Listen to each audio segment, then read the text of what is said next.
नमस्कार दोस्तों, और कैसे हैं आप? एक बार फिर आपका स्वागत है सैम की रहस्यमय दुनिया में।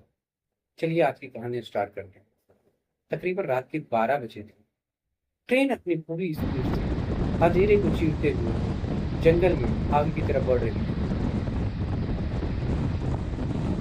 रात का सन्नाटा चारों तरफ फैला हुआ था।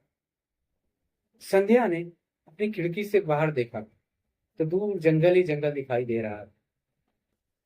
उसने फिर उसके शरीर में एक सनसनी सी फैल गई। उसने टॉयलेट जाने के बहाने पूरे डिब्बे का आईना किया। उसने देखा कि उसके अलावा ट्रेन में कोई भी लेडीज नहीं है। इससे वह और ज्यादा डर गई।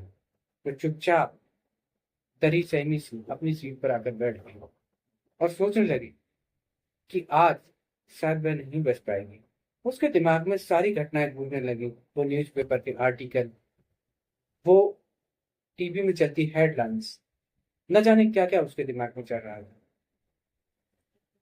वो इतना कुछ सोच ही रही थी कि ट्रेन थोड़ी धीरे होती है और एक छोटी सी स्टेशन पे लोगों की चहचहाने की आवाज आती है, दिखती है। तो जैसा वह सोच रही थी वैसा ही हुआ। चार पांच लड़के उसी ट्रेन के उसी बोगी में उसके सामने वाली सीट पर आकर बैठ जाते और वो बड़ा हंसी मजाक कर रहे थे। संध्या का डर अब और ज्यादा बढ़ने लगा था। वो डरने लगी थी कि शायद उसके साथ आज घटना कुछ ना कुछ घटने होने वाली है। तो इतना कुछ सोच ही रही थी कि इतने में एक लड़का बोलता है, हेलो, मेरा नाम राधे है। आपका? मैं इससे पहले कुछ बोल पाती, उसने बोला, कोई बात नहीं, आप अपना नाम ना बताएं तो कोई नहीं। वैसे आप कहाँ जा रहे हैं?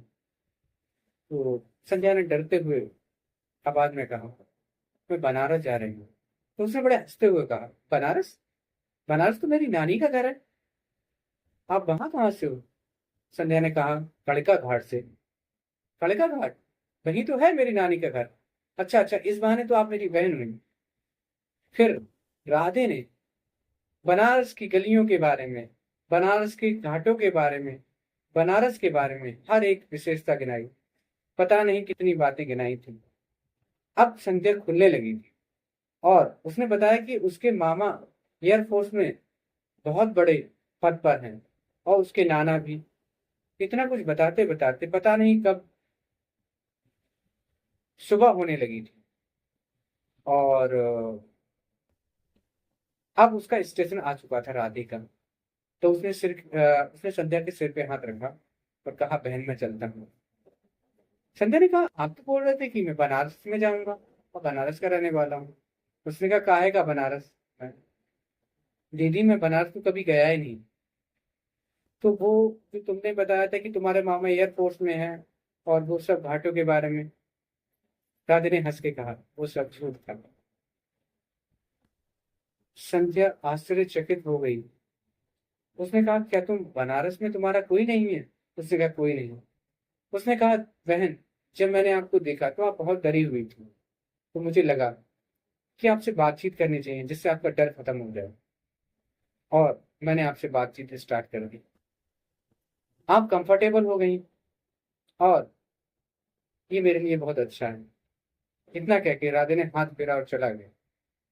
और उसने जाते जाते कहा, बहन, सब लड़के एक जैसे नहीं होते। इतना कहा था, संध्या की आंखों से आंसू आने लगे और